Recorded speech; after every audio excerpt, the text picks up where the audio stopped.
Dongs, eto ang Vivo Y35. Solid ang build, malaki ang battery, at quick as a flash pagdating sa charging. At di lang yan, marami pang mga features na dapat ninyong malaman with this Vivo Y35. Now before we continue, may promo right now si Vivo as we make this video, kaya be sure to stay tuned until the end para ma-reveal natin yung promo na yan. Ako nga pala si John F. Dong at simulan natin sa simpleng unboxing. Ito ang box ng ating Vivo Y35. Clean and minimalist just like what I want sa bawat Vivo boxes. Indicated ang capacity sa top and sa likod, andyan ang highlighted features at quick specs ng ating device. Itatackle natin later yung mga features na naka-indicate, kaya buksan na natin itong box. Upon opening, bubungad agad yung ating Vivo Y35 na wrapped in matte plastic. Inside, merong free jelly case. We have the quick start guide and the other paper documentations. Nandito rin and provided ang 44-watt charging brick which supports Vivo Flash Charge, USB Type-C cable, and lastly, ang SIM ejector pin. That's all para sa ating simpleng unboxing. Let's proceed na sa ating bida, the Vivo Y35. This phone is available in two colors. Itong nasa atin ay yung Dawn Gold, and upon removing the matte plastic, kitang-kita agad ang trendy and vibrant na color nitong Vivo Y35. Aside from that, na-notice natin na ang gaan nitong Vivo Y35 given na meron siyang malaking battery inside. Kudos to Vivo for providing a pre-installed screen protector which protects our display nitong ating Vivo Y35. First impressions ko lang yan guys. Pag-usapan naman natin quickly ang kanyang body build. Sa right side andyan yung kanyang volume rockers and ang side-mounted fingerprint / power button. Below, andyan naman ang ating speaker grill, USB Type-C port, microphone, and the headphone jack. Solid mo talaga Vivo. Sa left side, walang kahit na ano. And sa taas naman, located ang SIM tray na pwede mong lagyan ng 2 nano SIM plus an external micro SD card na hindi mo kailangang magsakripisyo. Kudos to Vivo for that ulit. Now ano-ano ba yung mga features na meron itong Vivo Y35 at bakit dapat mo siyang i-consider? Una na dyan ang 44 watts fast charge na quick as a flash pagdating sa charging. Dagdagan pa yan ng 5,000 mAh large battery na hindi mo agad paniniwalaan dahil sa gaan nitong Vivo Y35. 256GB ang internal storage nito. Kaya nako, want to sawa kayo sa pag-i-install ng inyong mga games and apps, transfer ng mga files, pagtitake ng pictures and videos, at ang malupit pa dyan, expandable up to 1TB itong ating Vivo Y35 through external micro SD card. At dahil loaded ang phone mo ng sandamakmak na apps, pinaresa na rin yan ng 8GB plus 8GB extended RAM na tiyak na hindi ka bibitinin in terms of multitasking and syempre of course for gaming. Speaking of, enjoy mo talaga ang multimedia consumption and ang gaming dahil meron itong updated audio booster. Kung pitin ka sa 100% volume ng phone mo, kayang-kaya sumagad nito hanggang 200%.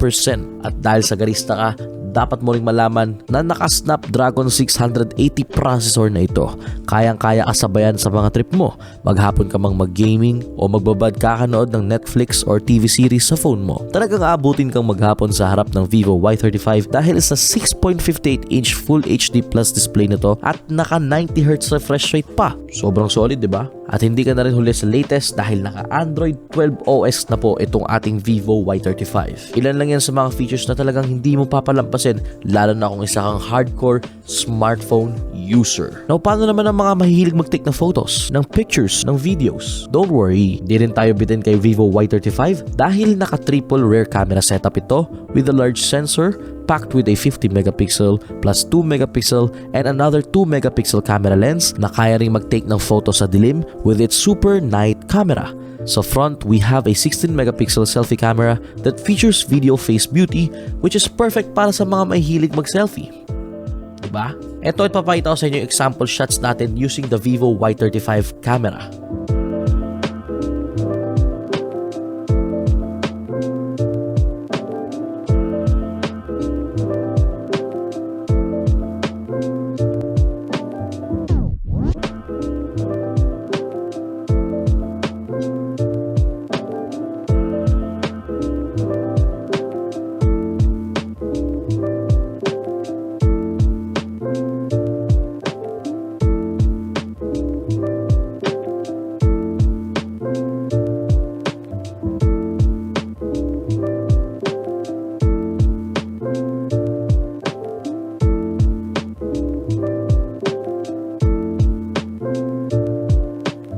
For me, talagang nagustuhan ko dito ay yung quick as a flash na charging feature and yung fact na ang lightweight nitong phone given na kargado ito with 5,000 mAh large battery.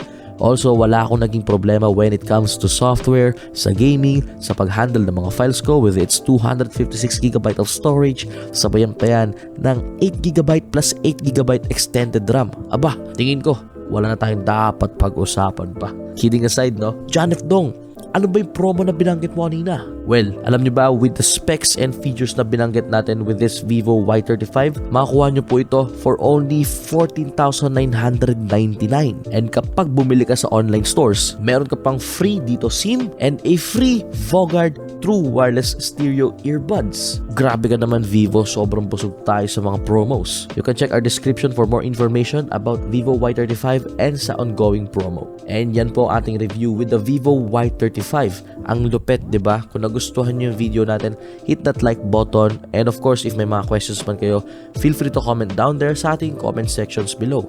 And lastly, huwag niyo kakalimutan mag-follow or mag-subscribe sa ating social media account para lagi kayo updated with our latest uploads. Yun lang guys, again, my name is John F. Dong. Thank you very much for watching. I'll see you again on our next video. Vivo Y35. Have a good day. Bye, dongs.